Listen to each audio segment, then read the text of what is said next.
Well, it's not often I get to meet somebody as interesting as our next guest in the Scotland Against Modern Slavery podcast. I was introduced to Bryn relatively recently, and I listened to him and heard his story, and it blew me away. When it comes to human trafficking, labour exploitation, or just exploitation of human beings, Bryn can tell a story, and what he's doing about it, he's just made me think outside of the world of how far this man is going. So, Bryn Frere-Smith, thank you very much for joining me today. Thank you, Shannon. Thank you for such an accurate pronunciation of my name, which is a rare delight. Most people call me Brian at first attempt, so I'm really happy with that. Don't worry. I'm here in Gaelic-speaking Scotland, I suppose. So pronunciations, we have to be ready and willing to adapt and learn. Bryn, you've lived a real life, a real interesting life. But what we're going to talk about here is, and I'm going to just hold this up here, is coffee. Would you believe the journey that we're going to talk about is coffee? But Bryn, he's got his too. I've got mine. You were a police officer. I know, for my sins. Yeah, I joined the police 2009 in Norfolk, where I speak to you today. I'm back in Norfolk at the moment, living in Norwich, and I joined the police here. Worked for just under 4 years in Norfolk before transferring to the Met to see what criminals were like in the big city of London. And I worked in Newham in East London for a year on a crime squad. So a crime squad is a small team of investigating officers that will wear plain clothes as opposed to uniform and go out and search for people committing crime and look to catch them in the act rather than to investigate and look historically what's occurred. And it's actually to see if we can catch them in the act red-handed. I did that for a year, and it somewhat burnt me out, and I decided, what would life look like outside of the police? So I left the police in 2014. Wow, so you must have seen it all, and that's a pretty big job, and I've really seen it all. But so you left the police then, right? So you've worked for the Met, the biggest in the UK, and then what? What did you do after that? I know, yeah, no, I left with great intention to live a more autonomous lifestyle, right? To leave a big organization that told me when I could have a day off and when I couldn't. And I thought, well, let's direct my own path a bit. So I decided quite unoriginally to leave the police, think, well, what skills do I have? Why not start a security company? And there was another ex-copper, a good friend of mine, me and Luke, we started a security company back here in Norfolk. So I returned once again from London to Norfolk. And I think went down in history as Norfolk's least successful security company. I'm sure there's a plaque on a wall somewhere about it. So just a bit of entrepreneurial advice to anyone listening: never try and start a security company in the safest county in the United Kingdom and try and convince people that they needed to invest in their safety. So that fell on its backside, and I ended up. You should have came to Glasgow then, Bryn. I'm sure they're calling for close protection in Glasgow. That's a good point. Yeah, that was partly the idea. So I returned to London in the hope of finding work for our company, and ended up getting snagged for a client. And I started working as a bodyguard in the private security industry for a family initially from the Middle East, a royal family from the Middle East. And then I took on a number of clients over the next 4 or 5 years. Wow. So this is where kind of things change in your life, Bryn. Things change drastically. Something inside you clicks, changes. I don't know. Is it like an epiphany? What happened? Yeah, it's that Damascus Road experience. The scales fell from my eyes. I was actually working at an investment firm in Mayfair. I was an advisor to a very high-profile board of directors. And I think for 9 months, I loved it. It was very much more diverse than the close protection work I'd been doing, which was essentially acting as a walking bulletproof jacket for some client, opening their doors and carrying their bags. This was much more involved, but actually as the time went on in that role, I became a little bit disillusioned with what I was doing, and the purpose behind it was so capitalist in nature. And I don't use that term in a disparaging way, but it was all about making money, and nothing else was really on the agenda at this company. Quite right, it's a VC firm, but I wanted to use my life in more of a way than that. And I actually got the opportunity to take a share of the business. I think they probably saw this. My eyes were on the door, and they thought, well, let's bring him in. I was a consultant at the time, and I was offered a percentage share capital of a newly listed company. That would have been enough. It was a tiny fraction, but enough to pay off my mortgage all the same. Yeah. And that was my out. That was my opportunity. I'd been looking for an opportunity to leave without hurting people's feelings, and that was it. I turned down the shares, and that soon catapulted me out of the building with a cardboard box. So I left that without a cargo net to jump into. It was a short period of unemployment, and I was meeting with a good friend of mine, and he sort of challenged me. Well, Bryn, if money is not your motivating force, what do you care most about? What's going on in the world right now that really gets your attention? What are you bothered by? And I think he was expecting me to say something locally, or maybe something broad, poverty, homelessness. I'm not sure, but at the time there was a refugee camp. I don't know if you remember this, Shan, in Calais. So right at the northern tip of France. You can hit it with a stone from Dover. And it was unsanctioned, it was unrecognized. So it didn't have support from the UN and other organizations. It's just a complete rabble, really. But it became a town, and there were commerce, and there were people's lives. And it was being torn down by French authorities after years of bureaucratic struggles about human rights and all the rest. And eventually they decided they got the power they needed to tear the place down. And that bothered me, because there are people living there who would only aspire to live in safety and to be able to provide for their families. So he said, well, what are you going to do about it? And I actually took the CEO from this venture capital firm. We got in my car, between me and the other people in the office. We had a whip round, got a couple of thousands of pounds together, went to Primark, so you'll have to forgive me for that sin.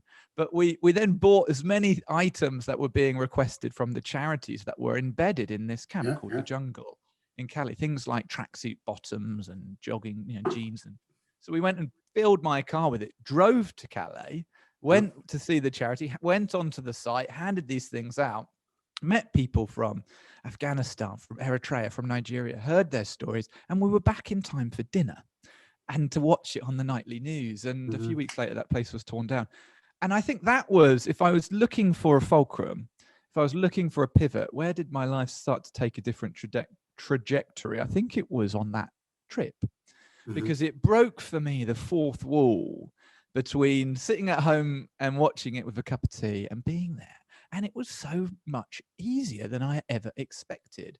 Now, it was a tokenistic response. I wasn't affecting this issue of immigration and human smuggling and human trafficking and all these. I was just responding in a very quick way, a very shallow way. But it was so much more accessible than I'd ever imagined. And that, I think, in one way led me to taking a year off work and volunteering for a human rights anti-trafficking organization called International Justice Mission, and they sent me to the Dominican Republic. So IJM, I know the organization well. They have an operation here in Scotland, and they work with us here in Scotland, part of Scotland Against Modern Slavery. And actually, Bryn, when you're telling this story, there's no way to the same scale, and I suppose the effect that you just got up and done something about it. But I can relate to this, because in a much lower level to what you've done. But we were looking to grow our business. We looked at how do we expand it. I did the Stronger Together course, Stronger Together Again, Partners of Scotland Against Modern Slavery, and it showed me that there was a problem out there and how to spot the signs. I didn't know this problem existed. And then I felt I really had to do something about it. And then that was kind of start of my story. It was that kind of, you mentioned this turning point. But, so sorry, I'm taking cutting in here. It's just when you mentioned IGM, what a worthwhile organisation, globally. So you've then just said, you know what, I've walked away from potentially paying my mortgage and being comfortable, and I'm just going to do something with my life to help and support others. So IGM, tell us about that. What happened then? Yeah, I will. But I want to applaud you, Shan. I know you're not asking for it, but I do, because I think it's amazing for people to make that change in their life, to actually stop and say, no, I'm going to influence this. This is something that's really upsetting, particularly when you encounter it through a course, through academic knowledge, through people telling stories. And I want in. And I think it's very hard to engage people like that. It's very difficult to grab them. And even my time in the police, where I would encounter victims of human trafficking, even if I didn't understand it at the time, it didn't necessarily propel me to start my own organization. It was only this experience with IGM when I thought, I've got to do something. So to start something and have the influence you're having in Scotland is amazing. And I just want more people to go, okay, I'm in. I don't need to necessarily get on a plane and go and have this immersive experience. We don't all have that opportunity. I was single and in my 20s or early 30s. That was available to me, but that's not available to everyone. But you've dived in and are having amazing impact. So I applaud that before I move on to my little tale. Thanks, Bryn. Thank you very much. But tell us about the Dominican. This is I'm all ears, dying to hear the story. Well, so I was actually supposed to be going to Bangalore in South India to work on a project for IJM that was investigating labor trafficking, bonded labor trafficking in brick kilns in the south of India. And about 2 or 3 weeks, it was really close to when I was due to fly out. Certainly sort of the stage I was getting inoculations and whatever. I got a call and someone said, I just noticed you've left Spanish on your CV. Would you be interested in actually working on a project in the Dominican Republic in the Caribbean? I thought, that sounds good to me. It was such an embellishment to have stated that I spoke any level of Spanish. I mean, it was GCSE 15 odd years ago, whatever it was. And I could just about order a plate of paella and a beer. And I had an interview. It was the most painful interview, I think, in my life, with the director in the Dominican Republic, all in Spanish. Of course, I had very little to say.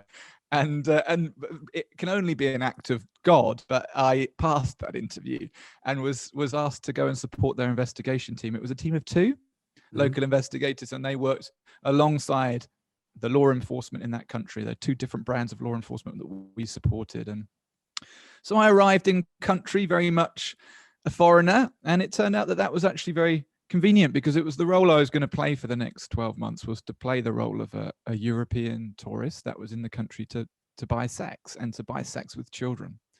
So my role was to go undercover, to wear covert recording equipment, and to work with the police. This wasn't vigilante investigations. It was to gather evidence on behalf of law enforcement. They didn't have too many white tatted ginger blokes in their Dominican police force, funnily enough. So I fulfilled that quota for them.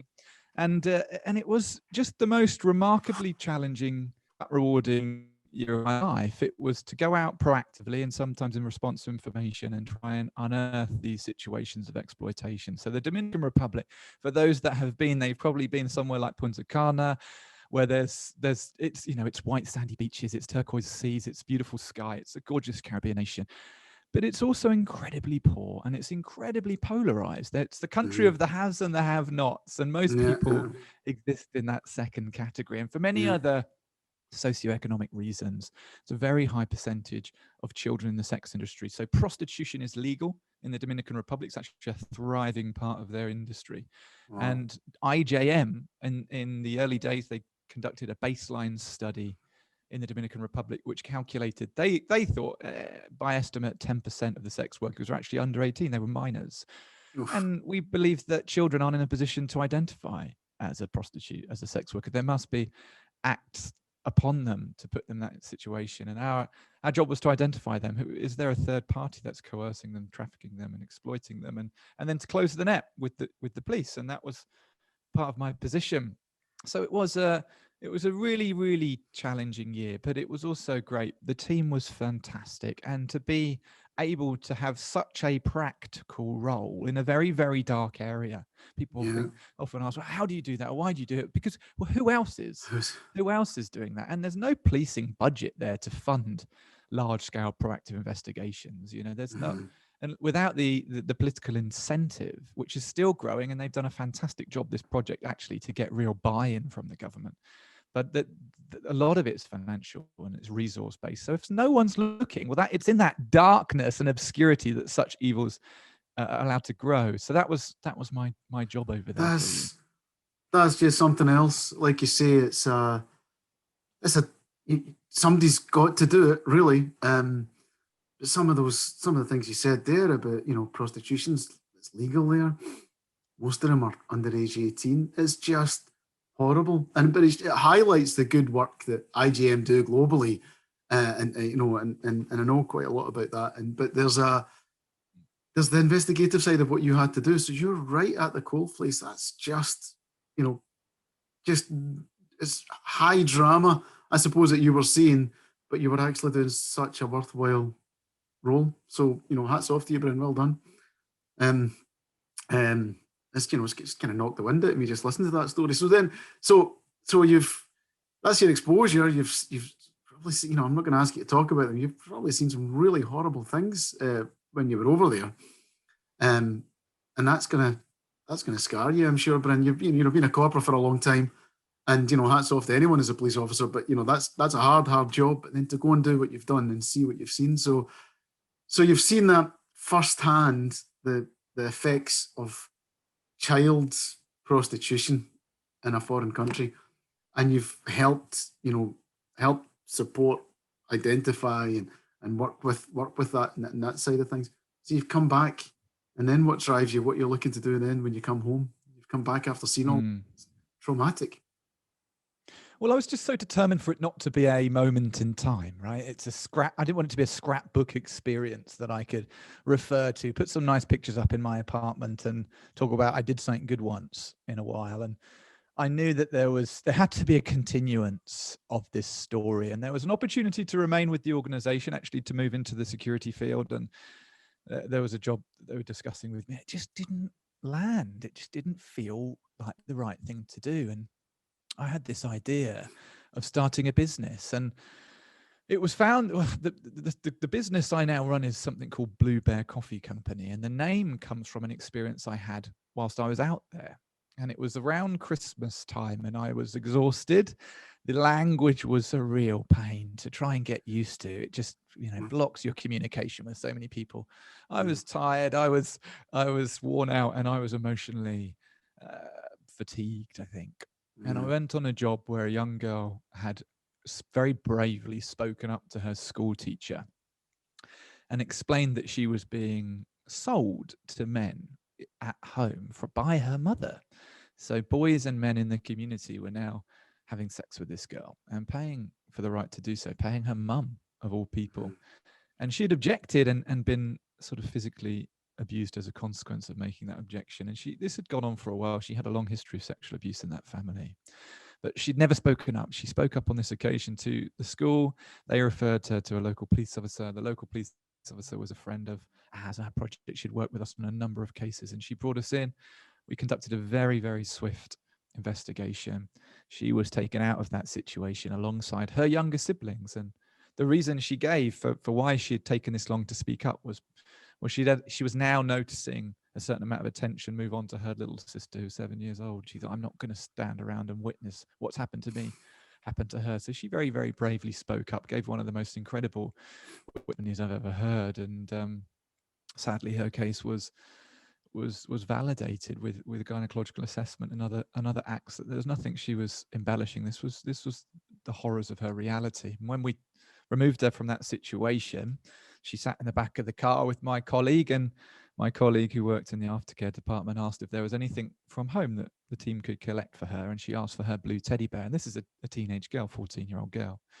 And I think there's an idea, there's the idea of being an investigator, human rights investigator, kicking down doors, sweeping up children, walking into the sunset. It's inaccurate and unhelpful. And it doesn't work like that. If you're working in a covert capacity, you aid nobody to burn yourself by being seen alongside the police. So you don't do that. You collect evidence, you disappear, and you provide the information to the police who do the arrests and captures. So all I got was a photograph, but I got this photograph of them in the back of the car saying, in the car, feeling safe, moving to the safe house. And this was this girl trying to look brave and stoic in front of her little brother and sister, but clearly very scared, but clinging to her teddy bear. And it was a ragdoll teddy bear, not the sort of image that comes to mind when we think of a teddy. And it was just a moment in time, I think, capped off lots of experiences, but it absolutely broke my heart. And a few days later, I was on a plane back to the UK for Christmas. I'm sat around a warm, comfortable table with my family, and it was just difficult, that contrast in lives and the inequality and the injustice in that. Why I could live in such safety and no loving parents when this girl had been exploited by hers. And I thought, well, I don't know what to do about this. But let's start with some money. Let's raise some money. So between me and some family members and friends, and I spoke at a church that Christmas, we raised about £2,000. And I went back, and for that next 6-month period, I was able to work with the aftercare department and say, right, we've got this pot of money.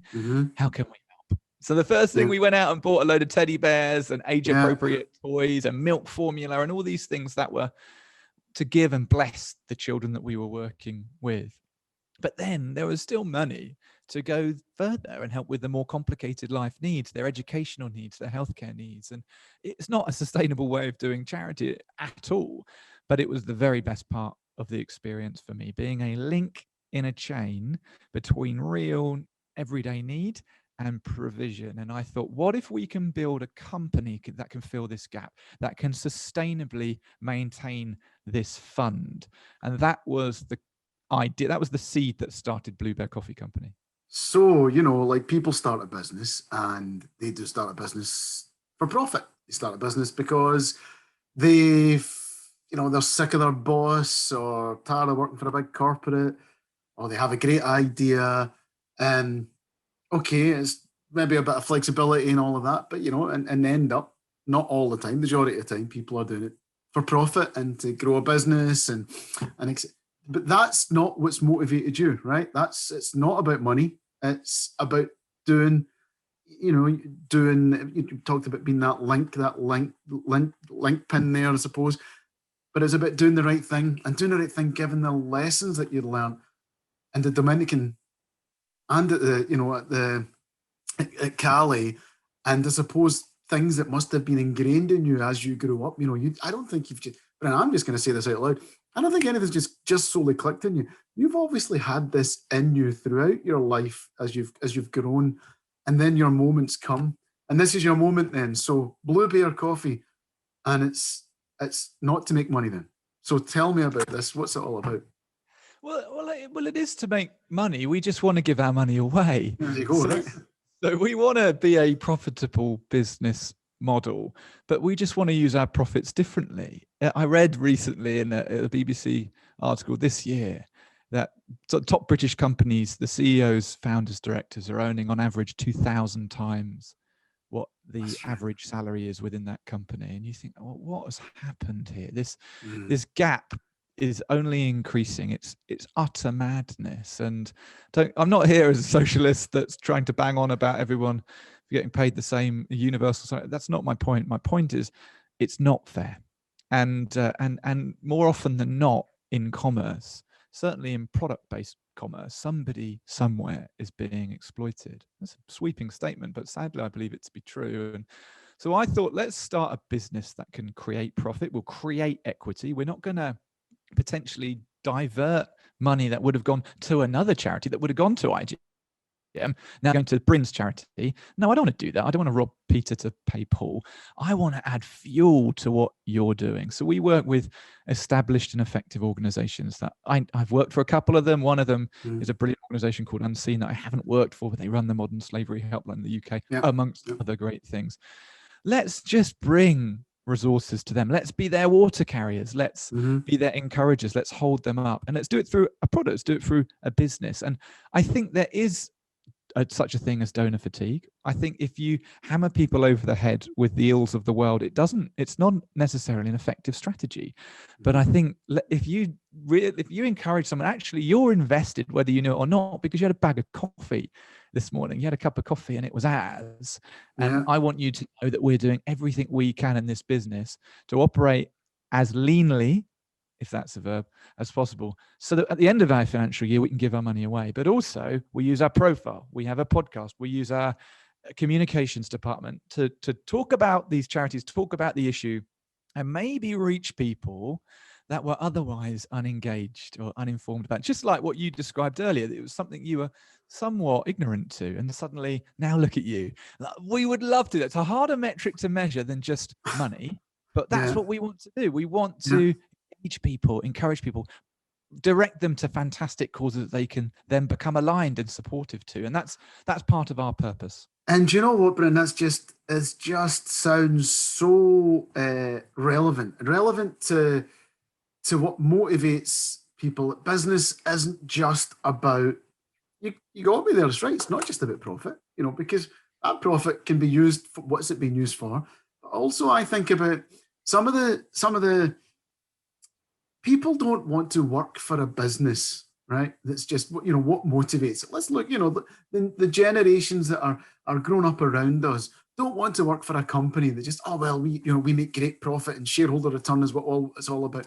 That's not what it's all about. It's actually about what's the good of that company, what's the soul of that company, what's its values, integrity. And I think going back in time, and that term, CSR, corporate social responsibility. And I remember a time when it would be about, large, I won't pick in any industries, but large corporate organizations going and painting a children's home or painting a fence somewhere and taking a picture and putting it on our website, and that was their CSR, that was their tick. Now, to me, even back then, it was awful because a bunch of corporate bankers aren't very good at painting fences, if I'm being really brutal here. But actually what you're talking about is your business is supporting a number of charities and organizations within this human trafficking, the exploitation of humans, supporting them, and all that you're looking for is that people would buy your product, which is a very good product. So tell us about this product, because it's, we're drinking coffee now and I'm drinking instant. So I'm sorry, Bryn. Tell us about what it is. That is a terrible thing to be told midway through this interview. I should point out, yes. So it's at one end with our profits, we support charities. That's at one end, and of course we're a new company. We haven't even reached our third birthday. Will be around September this year. Right, so the profits, the first year we broke even, but very kindly somebody donated £1,500 to us, which we gave all away, and we got a match funding campaign, so we managed to double that. Last year we turned a small profit. We retained a couple of thousand for ourselves to invest in the company, pay our accountants, pay our bills. And then we gave the rest of it away. And we had that much funded and we did a fundraiser. So there is giving. It is about raising equity.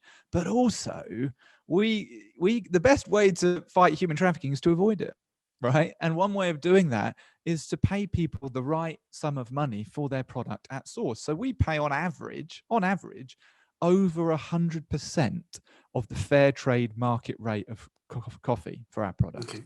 Yeah. So by doing that, because we think that's the right price for the coffee. So by paying people the right price for their product, for the efforts they're making, for their labor, they're that much less vulnerable to exploitation and being trafficked, and it changes the market. So what's left at one end is reduced because it's a smaller profit at the end of the year, but actually we've got impact at source. So we work with an amazing coffee roaster in Bristol. I'm not spending lots of investors' money building our own thing when these things exist, such as roasteries up and down the country, half empty and only operating one day a week. No, let's not be inefficient. Let's use, and I have a relationship with this amazing coffee roaster. So they roast, bag and send out our coffee, and we talk together about where that coffee comes from, the projects. All the coffee we choose tend to have a fantastic project at source that's empowering local communities.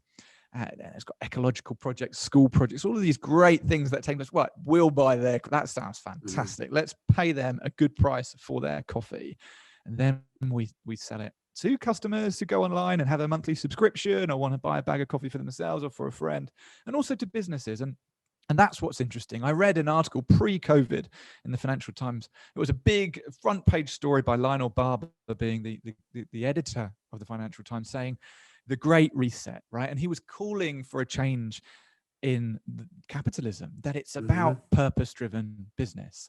And I think it needs to go more. I think it needs to go beyond that. I think we need to put purpose, people, planet, the 3 Ps above profit. And I think you mentioned it there, that the CSR tick box exercise, the greenwashing is another a buzz term at the moment for companies that are trying to make out at least that they're environmentally sound, or virtue signaling, right? This is how great we are. Can you buy one of our cars, please? And it's not always very consistent, is it, with the company? Now, it's not about shaming them for that. We want to applaud best practice. But I think there's still a long way to go. There's some really, really positive signs, but there's a long way to go. I've had a couple of calls that with heads of procurement, when I've told them, listen, I'm going to give you a great product at a competitive rate that's doing all this good with our profits, with our source. How about it? And I met with a shrug of indifference and a pair of crossed arms. And I think, I can't do this anymore. But there is change. There is change. There is some really positive signs of big corporates that are making significant investments. And the people that are joining these organizations, like you quite rightly highlighted in your question, they don't want to work for a soulless entity anymore. They want to know that there is some good coming from the 40 hours they put into work a week. And that's encouraging. And I hope post-pandemic that one of those significant changes in our society, in the way we do life, is about that. It's being more conscious of the inequality that exists in this world and moving into action, moving past indifference into action. One of the best things I read this year was a speech by Elie Wiesel, who was a Holocaust survivor, in the White House, and he warned the worst evil in the world is apathy. He warned of the perils of indifference. We've got to move beyond that. We've got to communicate. We've got to do what we're doing now and share our stories and encourage people, invoke a response. Wow. Well, you're right. It is times, I think it's inevitable now, Bryn, that in society post-pandemic, you and I are both sitting in different parts of the UK, but we do seem to be coming out of, maybe not the Glasgow city centre part, but that we're coming out of the other side of this, hopefully, and there's lessons that will be learnt by everybody. We've had such a hard time, businesses, individuals, families, young people, older people. So there's change. I think it's just inevitable. There's more and more people that want it. And I think what you're talking about is how people think, how people work, what they do, what is it that's driving? Is this kind of internal, what makes you what you are? And I think even if a number of people in an organization think, what are we going to do differently? You can change, and you can change the way a business works and business thinks. I understand what you're saying, no, Bryn. As many a head of procurement will sit like that and say, what's your lowest price? That's not going to happen. And then that's not the type of company that people want to work for anymore, I don't think. And those people aren't going to exist for much longer because it'll continually change. That what you've touched on, Bryn, is sorry, I'm getting carried away now, is that because I'm thinking, is quite passionate about this. There's been a race to the bottom in a lot of sectors. In industry in the UK and globally, and you've touched on it, what you're talking about with fair trade with regards to the product that you have, and it's happened in my industry. I work in recruitment. There's been a race to the bottom and driving down the cost. What is it that companies are willing to take out that allow then exploitation to happen? So that's drove me really strongly in recruitment, is that if a business has been driven so low in price, what is it they're not doing that allows this to happen in the labour supply chain globally or domestically? And what you're talking about is just, it's similar, isn't it? Or the same thing. You're actually making a huge impact on it. So absolutely, yeah. And I think our metrics are totally off. I think we still measure success financially. You know, that still tends to be, we chart it, don't we? Fortune 500, Fortune 100, FTSE 100. Who's the most successful company out there? And I think that has to change. We have to start ranking businesses differently. And I think there is evidence of that. And I think I've been dropping lots of quotes, quite uncharacteristically, because I never normally remember quotes, but it was Einstein. Here's a good one. It was Einstein that says, don't aspire to be a person of success. And I think when he used that term, he was thinking about financial success, but aspire to be a person of value. And I think the pandemic has proven who's valuable in this country, right? You know, how helpful are the bankers in this scenario, or how reliable are NHS staff? And it's totally flipped. Who our cleaners are the people keeping the wheels on the track. And I think we've got to retain that. We've got to retain that different perspective. Let's not lose that. Let's not return to a place that we rank each other in accordance with what car we're driving. What a chat. What a conversation we've had. Well, I'm going to give you a quote, and this is my favourite quotes ever, and it's from Donkey and Shrek, and he says, everybody loves cake. So everybody loves cake, and most people love coffee and cake. So we have a product or a business that is truly, truly worthwhile. You've been so honest about what you've done and why you've done it. I can see that it can only be a success, but you're how humble you are in telling this story. It makes that product even better. So I guarantee you, I'll be giving up the instant coffee. Don't worry, and I'll be trying out Blue Bear. And we will post this podcast. We'll get the website up, so that we'll share that across all the platforms as well for Scotland Against Modern Slavery. Bryn Frere-Smith, it's been an absolute delight talking to you. Thank you so much for your time. Thank you.